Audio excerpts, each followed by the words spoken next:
Bombe nucléaire est l'arme ultime d'une nation. Il dissuade vos adversaires de vous attaquer ou encore de vous envahir. Quelques pays la possèdent: États-Unis, Russie, Royaume-Uni, France, Chine, Inde, Pakistan, Corée du Nord et Israël. Les Américains interdisent tout autre État de la posséder, bien sûr, à coup de sanctions économiques ou encore en vous envahissant directement. Mais bon, ils n'ont pas besoin que ce soit vrai. Ils ont juste à trafiquer des photos pour aller chez vous. Exemple, Irak. C'est sûrement ce genre de comportement qui donne envie à un État de la posséder afin qu'on la laisse tranquille.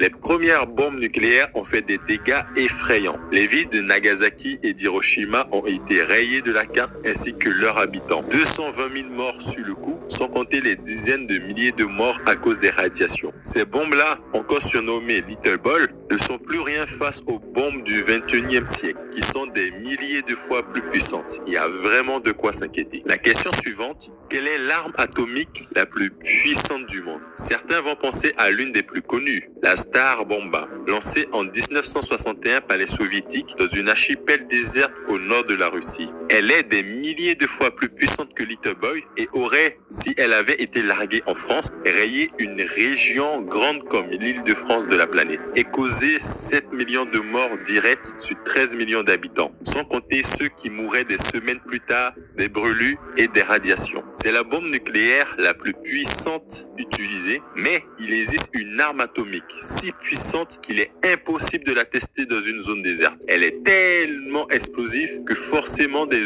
humains, des villages et des villes des alentours seront touchés et les paysages environnants complètement détruits. Cette arme, elle est russe. Poutine n'a vraiment pas pitié de nous. La Russie a présenté son plus grand missile balistique nucléaire ayant jamais existé, de son nom militaire RS-28 Sarmat, ou encore plus connu sous le nom de Satan II. La puissance de Satan II est telle que, à l'aide de ses 12 têtes nucléaires, détruit un pays grand comme la France en un claquement de doigts. Et ce n'est pas une blague. Un territoire aussi grand que la France métropole désintégré en quelques secondes, ainsi que ses 70 millions d'habitants, sans compter la destruction dans les pays voisins, et l'onde de choc se propagerait dans toute l'Europe. Si cette bombe a pour cible la France, on estime, y compris les dégâts sur les pays voisins, à près de 100 millions de morts. Les dégâts possibles des nouvelles armes nucléaires sont juste abominables. Satan II est la plus grosse bête de l'arsenal nucléaire modernisé de Vladimir Poutine et devrait entrer en service en 2022. C'est cette année.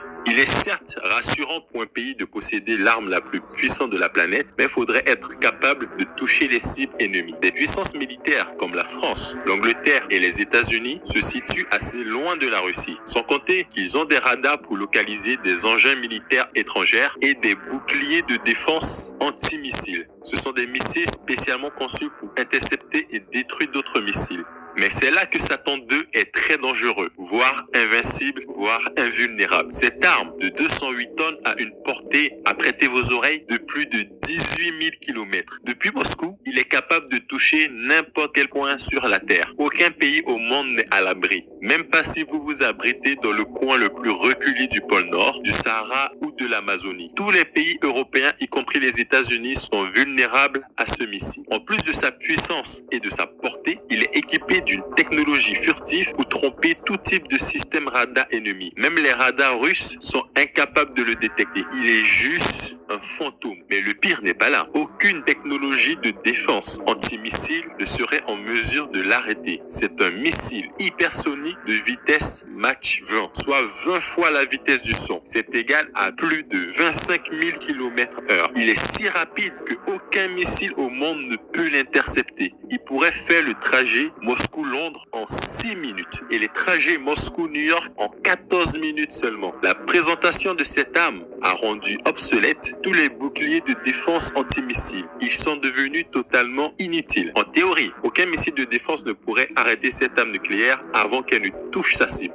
La stratégie américaine depuis près de 20 ans, qui était d'entourer la Russie de boucliers de défense antimissiles et par le biais de pays européens, est complètement tombée à l'eau. Les Américains ont su qu'ils venaient de perdre des dizaines de milliards de dollars d'investissement dans des boucliers de défense après la présentation de cette arme. ça a été un échec et mat de Poutine. Quand on sait que les relations diplomatiques entre la Russie, la France et les États-Unis ne sont pas au beau fixe en ce moment, cette annonce est plus que glaçante. Et elle ne risque pas de rassurer ceux qui imaginent déjà une éventuelle troisième guerre mondiale. Espérons que les Russes n'aient jamais à devoir s'en servir et que Satan II reste, comme a indiqué le communiqué russe, une arme de dissuasion. Mais il ne faut pas sous-estimer la riposte des Américains. Ils ont promis d'investir une vraie fortune afin de créer une arme encore plus abominable. Il n'est pas très rassurant de vivre sur cette terre car, à l'instar des guerres mondiales, où vous pouviez vous défendre, fuir, vous cacher, avec ce genre d'armes, on n'est à l'abri nulle part sur Terre, à part si vous avez les moyens de partir sur une autre planète. Mais nous connaissons quelques personnes qui en seront capables. Merci d'avoir suivi cette vidéo et si cela t'a plu, n'hésite pas à t'abonner. C'était la sagesse de Komodo et je te dis tchuss.